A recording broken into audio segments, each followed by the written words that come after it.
Les écuries. Là, au milieu des hennissements, les spahis commencent à penser et à donner les premiers soins aux chevaux. Et dans le petit matin, voilà le bonjour, le premier regard de deux êtres, deux amis, un cavalier et son cheval. J'ai l'occasion de monter 2 à 3 fois par semaine les chevaux barbes, et essentiellement en extérieur. Je dénote un peu par rapport à ce petit animal, mais son cœur est grand et le mien aussi, donc on s'entend bien tous les deux, ça se passe très très bien. Il y a une caractéristique fondamentale sur ces chevaux-là, qu'on retrouve aussi chez le cheval arabe, c'est que sous la selle, ils se grandissent.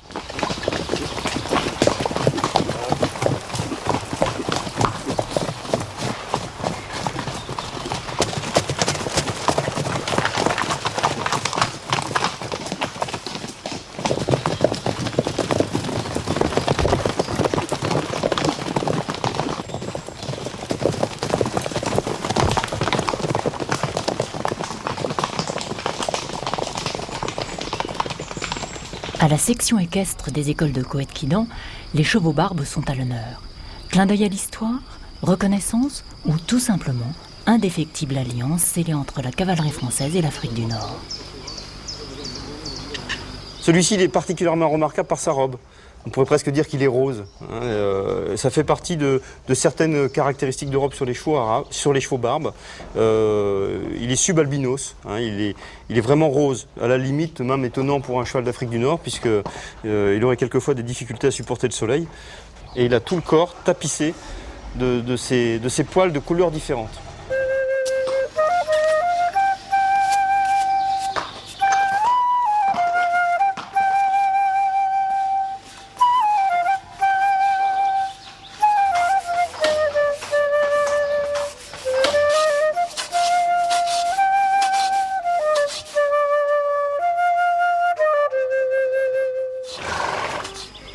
Ce sont des chevaux excessivement sobres, très rustiques, capables de supporter des conditions climatiques très rigoureuses, parce que le climat d'Afrique du Nord, certes, on pense tout de suite à la chaleur et à la sécheresse, mais les nuits sont très froides, donc des variations climatiques très importantes entre le jour et la nuit, capables de vivre avec un minimum d'eau, un minimum de ration, et de tenir un effort longtemps sans fatigue excessive.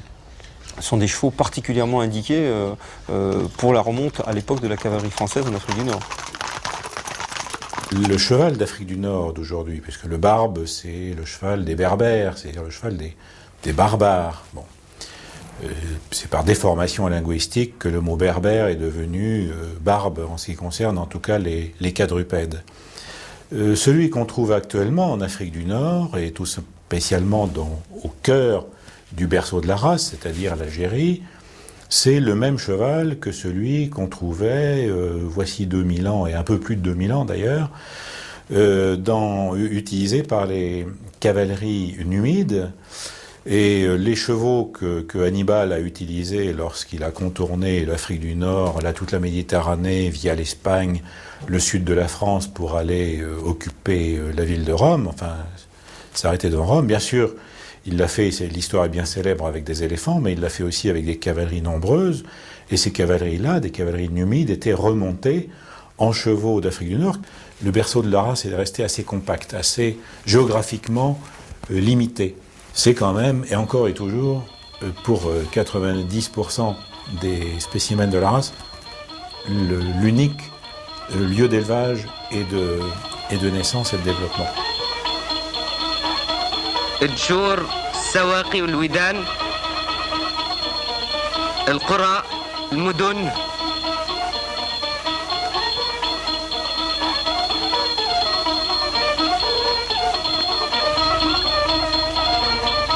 السوق الجوامع والزوايا. À part ça, on trouve en Afrique du Nord, de la Tunisie, et même en empiétant un petit peu sur la Tripolitaine, jusqu'à l'océan Atlantique, on trouve à part ça une infinité de variétés de barbes, plus ou moins arabisées, et aux modèles plus ou moins différents, selon qu'on se rapproche des hauts plateaux, ou qu'on s'en éloigne, ou qu'on se rapproche d'une zone plus désertique, ou d'une région plus verdoyante. Donc il y a différents modèles à l'intérieur de ce grand type nord-africain.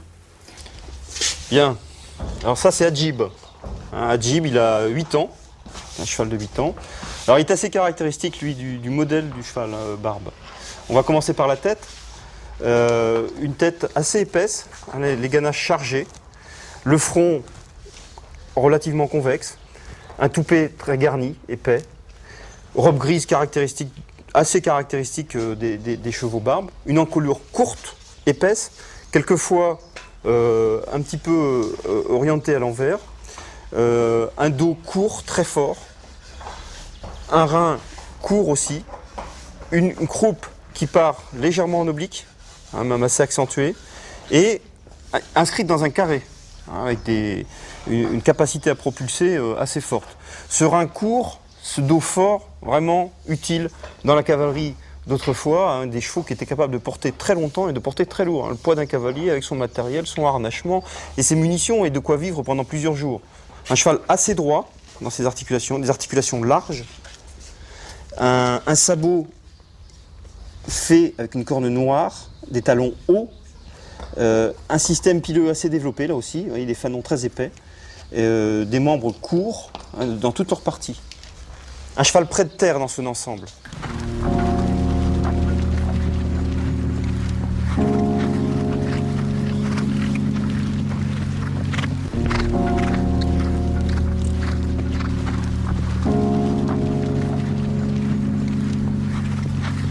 Le cheval barbe, ça va être le cheval de troupe rêvé, qui va pouvoir se mettre en paquet dans le groupe tout en se faisant respecter par ses camarades chevaux, qui en même temps est capable de rester en groupe sans que ça lui pose de problème.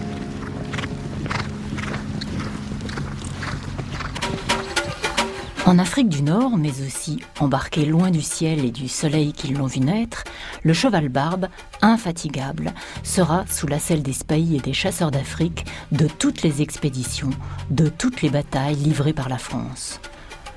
Au XXe siècle, sur le front des 2 guerres mondiales, au XIXe siècle, en France, mais aussi en Crimée ou au Mexique. Il sera de toutes les guerres depuis que la cavalerie française, lancée dans la conquête de l'Afrique du Nord en 1830, s'est aperçue que ses grands chevaux étaient inaptes à cette campagne et qu'elle avait tout intérêt à remonter ses troupes avec les mêmes chevaux que ceux d'Abdelkader. Alors le cheval local faisait l'objet d'un élevage incohérent et anarchique, si vous voulez, par tribu, par grande famille, il n'y avait pas du tout ces systèmes de jumenterie ou de haras que les armées françaises se sont mises évidemment à créer pour assurer sa propre remonte. Et système d'ailleurs qui a très bien fonctionné. Alors évidemment les armées ont fonctionné par prospection, dans le bled, tout simplement. On allait voir dans les douars ce qu'on pouvait trouver comme chevaux, et puis en faisant savoir qu'ils étaient acheteurs, il y a eu des rassemblements de chevaux, arrivaient les commissions d'achat qui pouvaient choisir dans le cheptel disponible les animaux qui semblaient convenir le mieux à nos besoins.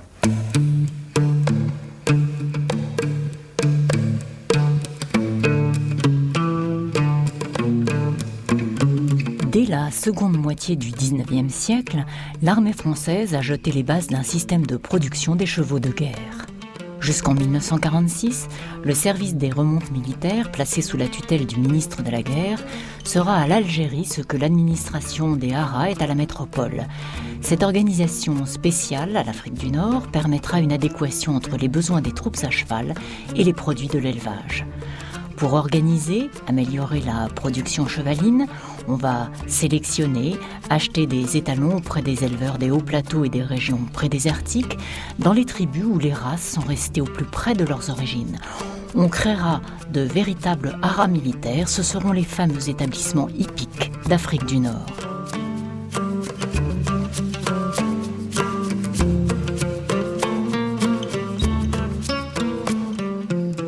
Par ailleurs, on contrôlera l'élevage de plusieurs façons.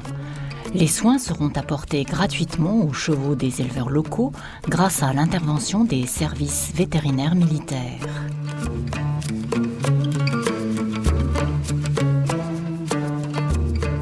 Un studbook de la race barbe sera ouvert pour lutter contre les croisements inadéquats. Et dans les stations de monte, c'est également gratuitement que les éleveurs pourront présenter leurs juments aux étalons choisis en fonction des caractéristiques des régions et des nécessités d'amélioration. Barbe, arabe, barbe arabe.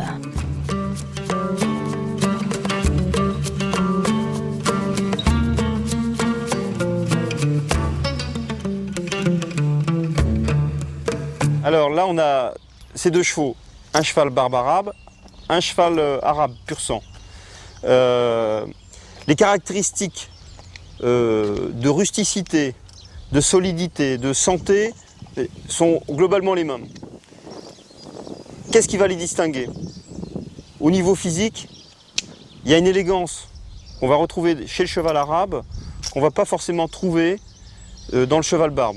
Les souches lointaines de ce cheval, il est né en France, mais les souches lointaines de ce cheval sont des origines d'Afrique du Nord, de la cavalerie d'Afrique du Nord, qui servait à la remonte de la cavalerie française à l'époque. Si on ne sait pas que ce cheval est arabe, on ne peut pas forcément le deviner. On pourrait peut-être même le confondre avec certains chevaux barbes. Mais l'harmonie générale est toujours présente. Quand il se déplace, on le voit tout de suite, au port de queue, à la façon dont il va tenir l'encolure, la façon dont les naseaux vont se dilater. Mais dès qu'il est au repos, il frime moins. Vous avez des chevaux qui sont plus d'origine égyptienne, qui sont de très très beaux chevaux, qui ont été plus sélectionnés sur leur qualité de rusticité bien sûr aussi, mais quand même beaucoup plus aussi sur leur modèle. Ceux-là, il y a le côté fonctionnel qui est très important encore, avec des bons aplombs, des membres secs, de la bonne corne, des bons sabots avec de la corne bien solide, une corne noire, épaisse, caractéristique commune au cheval barbe. Donc ça, sont des frères ou des cousins, mais ils sont très proches quand même. Les conditions de vie dans lesquelles on les mettait dans l'armée française, dans la cavalerie française, le cheval en escadron, en régiment, c'était pas forcément le cheval de troupe. C'est un cheval de chef, c'est le cheval de tête, monté par le seul cavalier qui est capable de le monter, ou les quelques cavaliers qui sont capables de le monter. C'est pas le cheval de Monsieur Tout-le-Monde.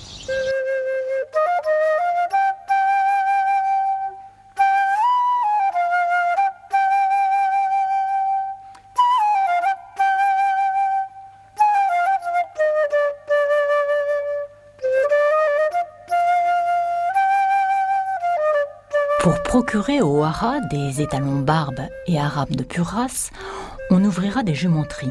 Celle de Tiaret, créée en 1877, sera un des maillons persistants de l'élevage de l'arabe et du barbe en Algérie au lendemain de l'indépendance.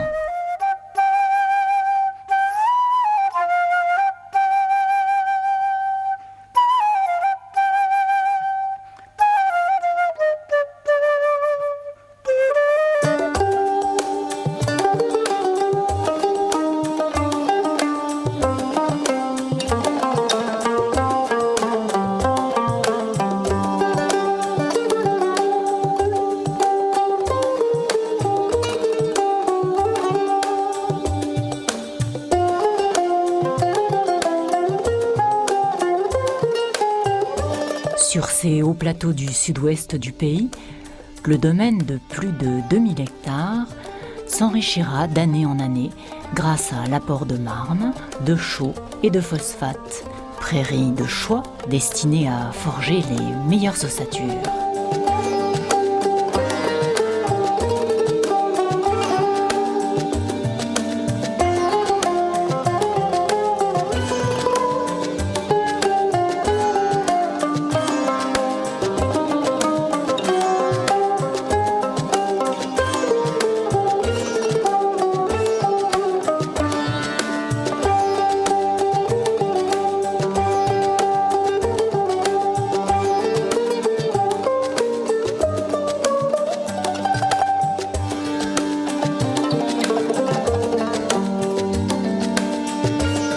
Tous les ans, il y aura pour les yearlings l'inévitable heure de la sélection.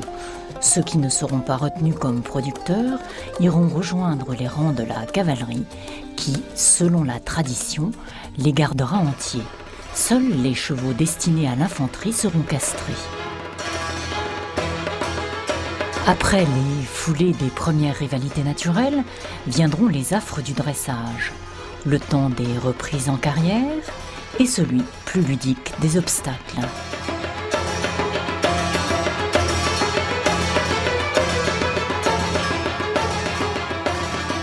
jusqu'à ce que la fête réinscrive dans ses corps maîtrisés quelque chose de la liberté des origines. Dextérité, réactivité, rapidité, tout est là.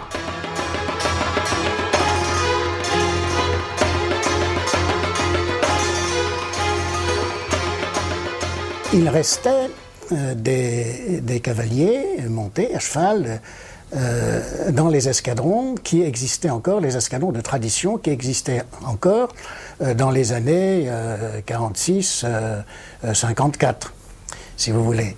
Il restait un escadron de tradition à Rabat, un escadron de tradition à Alger, un escadron de tradition à Tunis et un escadron de tradition à Batna.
Derrière l'image rutilante de la tradition, alors que depuis près de 20 ans la cavalerie est motorisée, la guerre d'Algérie va remettre les cavaliers à cheval, et cela à des fins opérationnelles.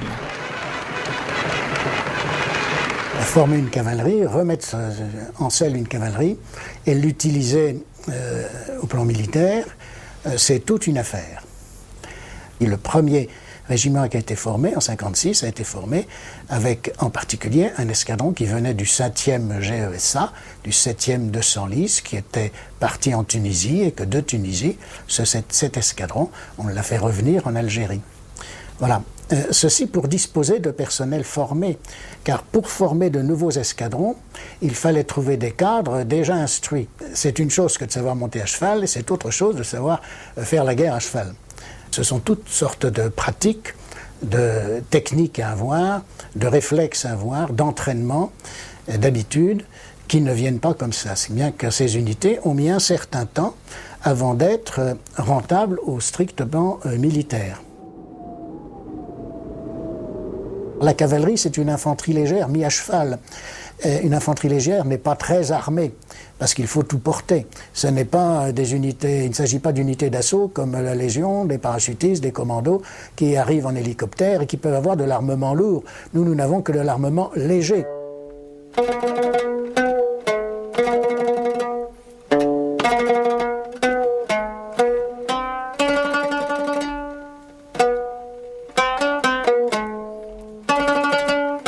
Mais la guerre d'Algérie, ce seront aussi, cheval aidant, des situations et des expériences singulières. Les gens du Sud ne pouvaient plus se déplacer entre le Tel au nord, le haut la partie la plus au nord des hauts plateaux, et au sud, les retombées sur le Sahara, au travers des monts d'Exour, c'est-à-dire au travers de l'Atlas pré-saharien. Car les moutons, les grands troupeaux cheminent en permanence et les nomades suivent ces troupeaux. Il y a nomadisation d'hiver, d'été, etc. Et en hiver, ils descendent vers le Sahara. La guerre les empêchait de faire ce mouvement difficilement contrôlé.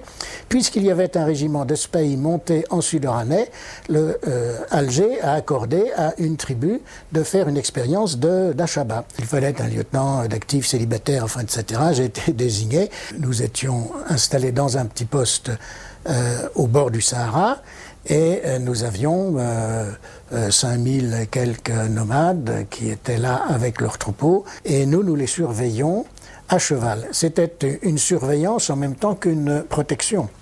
il y a un double rôle du cheval. Il y a le cheval militaire, comme je vous en ai parlé, qui nous permet de nous déplacer, de surprendre, d'assurer le contrôle et de renseigner le commandement. Et il y a un deuxième rôle auquel moi j'étais particulièrement sensible, et les Algériens ou les Français musulmans, comme on disait à l'époque en particulier, c'est que le cheval est un amour partagé.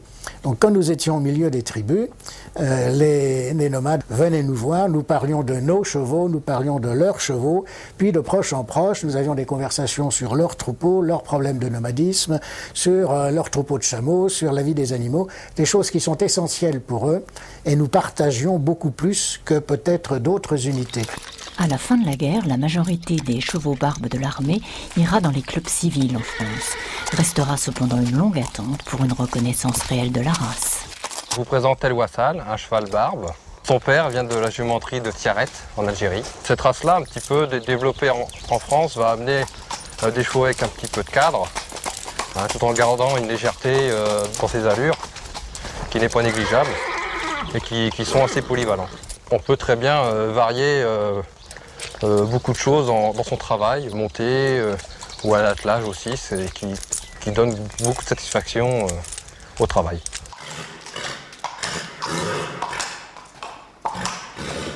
C'est vrai qu'il est soutenu par des passionnés, par l'Algérie principalement, par le Maroc. Il y en a aussi en Belgique et en Allemagne. Ces pays ensemble avec la France ont créé en 1987 l'Organisation mondiale du cheval barbe, mais il n'y a peut-être pas eu derrière toutes les capacités économiques ou la volonté pour en faire vraiment une race en plein développement.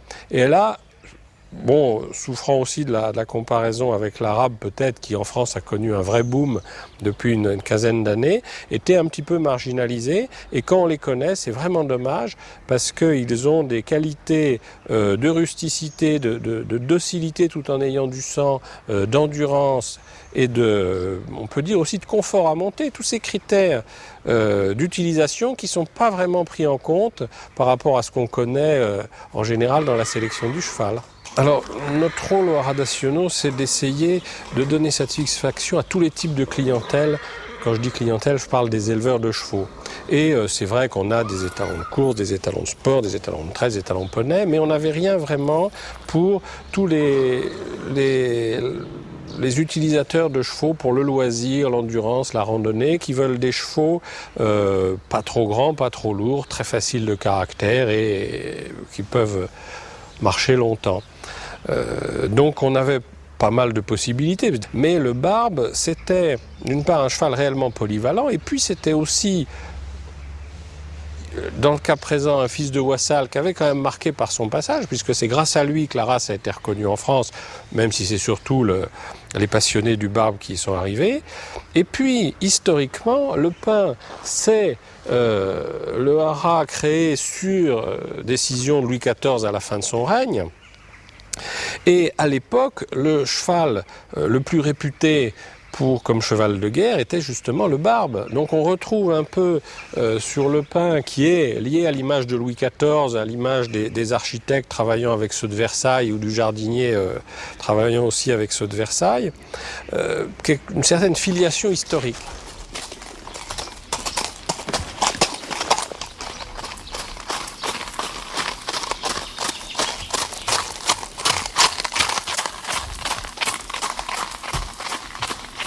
À chaque fois que je le monte, je me fais vraiment plaisir et j'ai beaucoup de bonheur à être dessus. Et une fois qu'on est dessus, on n'a même plus envie de descendre. Voilà.